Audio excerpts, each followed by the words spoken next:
A new poll shows an overwhelming number of voters want to see third-party and independent candidates on stage for presidential debates. This year, that means RFK Jr. The Harvard Caps Harris poll finding that 71% of voters are in favor of this.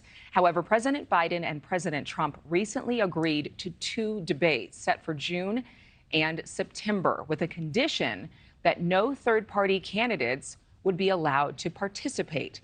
Joining me right now, Bob Cusack, editor-in-chief for thehill.com. Now, Bob, thank you for being with us. It's good to see you again. I read somewhere that RFK Jr. could actually challenge his elimination or his being prevented from being on stage by some means. What's your take? Will he challenge it, and should he be allowed to debate? Well, according to that poll, a lot of people think, yes, he should be part of the debate. However, this was an end around RFK Jr.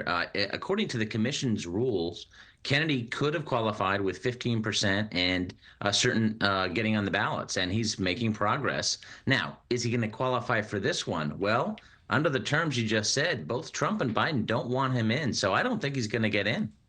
In terms of RFK being left out, do you think that will lead to more sympathy votes? It could, but at the same time, you really need to get in the debates because the world is watching, and that was basically his strategy, that he could get in the debates, qualify, get to that 15% threshold, and then shake things up in the debate. So I think there'll be some PR tactics. Maybe he shows up at the debate, even though he's not allowed into the debate. But you got to get on stage, and that's the tough part for RFK Jr. Well, with President Biden agreeing to a debate, he had this list of prerequisites: no audience, mics have to be muted when a candidate's time expires, and no third-party candidates. Does that last item make it appear that President Biden is worried about RFK being a spoiler, or that the administration doesn't take him seriously?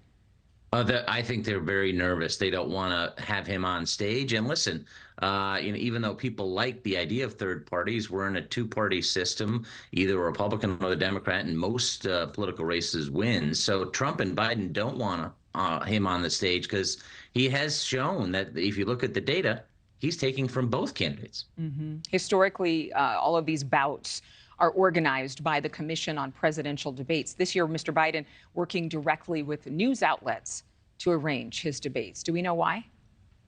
Well, because then he doesn't have to pay attention to the commission's rules that have been set for years. So I think that's a big part of the reason, and the incentive for both Trump and Biden to say, okay, this is a two-person race, not a three-person race. Yeah, whether he debates or not, I think, there's this significant following, not just among independents, half of whom are undecided, but for those in America who feel some sort of moral obligation to not vote for either of the two frontrunners. So I think you kind of answered that question. RFK is certainly a spoiler for both. Yes, and I think there are some people, I've talked to a couple of them, that maybe don't agree with all of his policies, but as a protest vote, they are going to vote for RFK Jr. At least that's what they're saying now, because they don't like the two choices. In terms of these polls, I think we get asked this quite often, and we think about sample size, and we think about where these polls are being conducted. Are we seeing enough data to really tell us what the majority of the country is thinking, or is this going to be one of those years where we're all using the term unprecedented all over again? I think it remains to be seen. Polling has been shaky the last couple cycles, so maybe that unpredictability is kind of a good thing for the country, but at the same time, the polls have been off, certainly in 2016 and in 2020. Bob Cusack, always good to see you. Thank you.